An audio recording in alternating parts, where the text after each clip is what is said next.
कई व्यवसाय पूरे विश्व में ठप हो गए हैं और भारत में भी इसका प्रभाव पड़ा है। उत्तराखंड प्रदेश में यात्रा सीजन को लेकर के कई व्यवसाय ऐसे हैं जो यात्रा सीजन पर डिपेंड करते हैं और यात्रा सीजन चलने वाला था, उसी दरमियान कोरोना वायरस जैसी त्रस्ती का सामना यहाँ के व्यापारियों को करना पड़ा, जिसके कारण काफ़ी आर्थिक क्षति का सामना कर रहे हैं। देखेंगे जानेंगे न्यूज़ नेटवर्क हमें आज़ाद के साथ। जैसे चार धाम यात्रा है, अभी सरकार कह रही है कि इसको ऑनलाइन चालू करो, तो सबसे पहले तो ये व्यवस्था होनी चाहिए कि संकट की घड़ी में जो है हमारे जो उत्तराखंड की देवतुल्य भूमि है और जो चार धाम यात्रा है उसके लिए सरकार को जो है कुछ ना कुछ ऐसा कदम उठाना चाहिए कि हमारी परंपराएं टूटे ना। दूसरा ये है कि जो ऑटो वाले हैं, जो ई रिक्शा वाले हैं और जो टैक्सी वाले हैं, मैक्स वगैरह हैं, जो चार धाम यात्रा की एक लाइफ लाइन बने हैं बीच की, इनको जो इस समय बैठे हुए हैं इनके लिए, इनके पास बहुत बड़े संकट से गुजर रहे हैं, इनके लिए भी सरकार को जो कोई ना कोई पैकेज जो है जारी करना चाहिए ताकि जो है इनको मजबूती मिल सके। संकट की घड़ी चल रही है उत्तराखंड में और हमारे पूरे देश में, पूरे विश्व में, पूरे विश्वव्यापी संकट है ये। कोई किसी एक जने का संकट तो ये है नहीं। और जैसे हर वर्ग पीड़ित हो रहा है, बड़े बड़े व्यवसायी पीड़ित हो रहे हैं, उसी वर्ग में मेरे ड्राइवर भाई भी पीड़ित हो रहे हैं।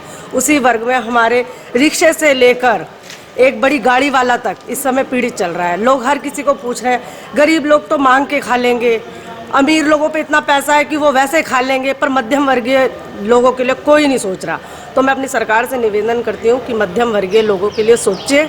और ये जो मेरे गरीब भाई हैं, जो अब हमारे उत्तराखंड में सबसे ज़्यादा सीजन का टाइम शुरू हो गया था, यात्राओं का टाइम शुरू हो गया था, जो पूर्ण रूप से ठप पड़ा है इस समय, जिन लोगों ने लोनों पे, ब्याजों पे गाड़ियाँ निकलवा रखी हैं, आप खुद सोचिए कि उनके कर्जे की किस्तें कैसे जाएंगी। गवर्नमेंट भले ही थोड़ा सा कम कर देगी, लेकिन उसके बाद भी लोगों को दो वक्त की रोटी के लिए भी लालने पड़ने वाले हैं। और ये हमारे उत्तराखंड के लिए और हमारे प्रदेश के लिए कोई शुभ संकेत नहीं है। इसलिए मैं अपने माननीय मुख्यमंत्री जी से और अपने कैबिनेट मंत्री मदन कौशिक जी से ये विशेष निवेदन करती हूँ कि मेरे इन गरीब भाइयों के लिए भी, मेरे इन गरीब मजदूर लोगों के लिए भी कुछ अच्छी योजना के तहत उनके लिए कुछ युक्ति निकालिए कि वो भी अपने दो वक्त की रोटी का भरण पोषण आराम से कर सकें। हम ये कहना चाहते हैं, हमारी गाड़ी खड़ी है, किस्त कैसे दें हम, किस्त कैसे जाएगी इनकी गाड़ियों की, अरे इंश्योरेंस वगैरह है, ये कैसे जाएगी। गाड़ी चल नहीं रही है, टैक्स बढ़ रहा है, कुछ फिटनेस होगी, गाड़ी का 70,000 हो गए तब टूटे पड़े हैं, कहाँ से लाएं पैसे। बेरोजगार में बैठे, काम दाम है नहीं कुछ। इस सरकार में केजरीवाल जी ने ड्राइवरों को 5-5 हज़ार रुपये उनके खाते में डाले हैं।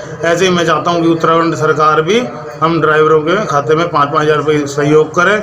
और जैसे ये हमारी जो है ड्राइवरों की और गाड़ी मालिक जितने भी हैं, हमारी रोजी रोटी और जो खाना पीना सब है हमारा यात्रा से चलता है। और इस बार यात्रा का कोई संभव लग नहीं रहा है कि स्थिति क्या रहेगी।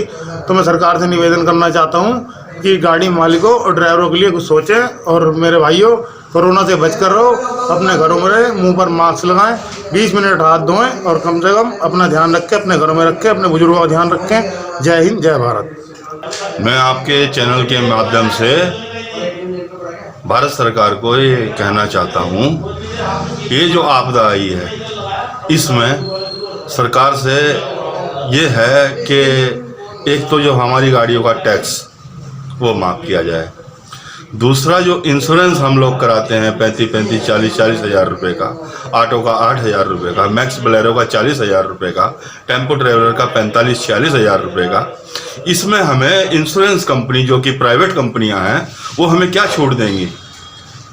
और यही है कि आपदा आई है, हम अपनी गाड़ियों की किस्तें कैसे देंगे। जिन्होंने गाड़ियाँ ली हुई हैं, बैंक से ली हैं, प्राइवेट फाइनेंस पे ली हैं, वो अपनी गाड़ियों की किस्तें कैसे देंगे। इसलिए मेरी भारत सरकार से और राज्य सरकार से ये विनती है कि इस हमारी समस्या का समाधान करें, इस पे विचार करें और हमारे गरीबों के हित में एक अच्छा निर्णय लें। दूसरा, मैं अपने उत्तराखंड सहित पूरे भारतवर्ष के ड्राइवर भाइयों से, गाड़ी मालिक भाइयों से निवेदन करता हूँ, हाथ जोड़ के निवेदन करता हूँ कि भारत पे क्या पूरी दुनिया पे एक बहुत भयंकर आपदा आई है। आप सब लोग लॉकडाउन का पालन करें, भारत सरकार का, अपने देश का सहयोग करें। जय हिंद, जय भारत, भारत माता की जय। प्रदेश सरकार से एक निवेदन है इस आपदा में इतनी बड़ी आपदा चली हुई है, इसमें सभी गाड़ियाँ, ऑटो, बैटरी रिक्शा, टैक्सी, बड़ी गाड़ी, सभी कर्ज से ली हुई गाड़ी हैं, सारी सब कर्ज की गाड़ी है। और ऐसी मुसीबत में सभी ड्राइवर परेशान हैं, हर मालिक परेशान है। ये सहायता बड़े लोगों के लिए तो चल रही है, लेकिन छोटे लोगों के लिए कोई सहायता नहीं चल रही है। और इन गाड़ियों के इंश्योरेंस भी है, किस्त भी हैं, सब गाड़ी फाइनेंस पे हैं, इनकी किस्तें हर दिन चढ़ रही हैं।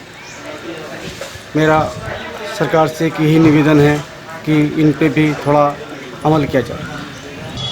सबसे पहले तो मैं सभी देशवासियों को मेरा यही कहना है कि पूरा देश, पूरी दुनिया कोरोना वायरस महामारी से जूझ रही है, और जैसे हमारे देश के प्रधानमंत्री अपनी सहायता आम जन तक पहुंचा रहे हैं और विदेशों तक जो आज भारत की ओर देख रहे हैं कि भारत कोई ऐसी दवाई बनाए जिससे जो है हमारा भी उद्धार हो।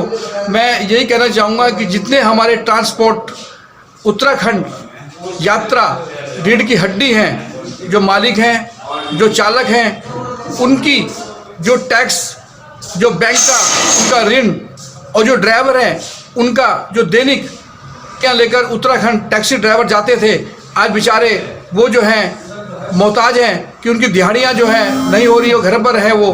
तो मैं यही कहना चाहूँगा कि जो क्षेत्र के हमारे माननीय कैबिनेट मंत्री मदन कौशिक जी हैं कि इस समस्या की ओर भी ध्यान दें, और सभी देशवासी कोरोना वायरस से आप मास्क का प्रयोग करें, सैनिटाइजर लगाएं, हाथ धोएं, 20 मिनट हाथ धोएं, घर में रहें, सुरक्षित रहें। और इसी के साथ हम आज़ाद न्यूज़ जी आपका बहुत बहुत धन्यवाद। दिल्ली सरकार ने ऑटो वाला हुआ या रिक्शा वाला हुआ, उसे 5-5 हज़ार रुपये दिए, हर घर में भिजवाए। लेकिन उत्तराखंड सरकार ने बिल्कुल कान बिल्कुल बंद कर रखे हैं। उत्तराखंड सरकार को भी देने चाहिए पैसे, क्योंकि टैक्स, फिटनेस, इंश्योरेंस, इन पे दिन इनका कर्जा बढ़ता जा रहा है। ये कहाँ से गरीब आदमी देंगे? तो सरकार से ये मांग है, इनकी भी मदद होनी चाहिए। यात्रा सीजन अब तो त्रसदी के चलते स्थितियां खराब हैं, और ऑटो टैक्सी चालक वाले तो स्थितियां उनकी चिंताजनक बनी हुई है। कहीं ना कहीं प्रदेश सरकार को, रणनीतिकारों को सरकार के योजना बनानी चाहिए, जो कि कहीं जाकर के ये व्यवसाय उठ सके और गरीब और जो जनता है जो प्रभावित हुई है, हो रही है, उनको लाभ पहुंच सके। कैमरामैन उमेश तिवारी के साथ मैं युवराज सिंह आजाद।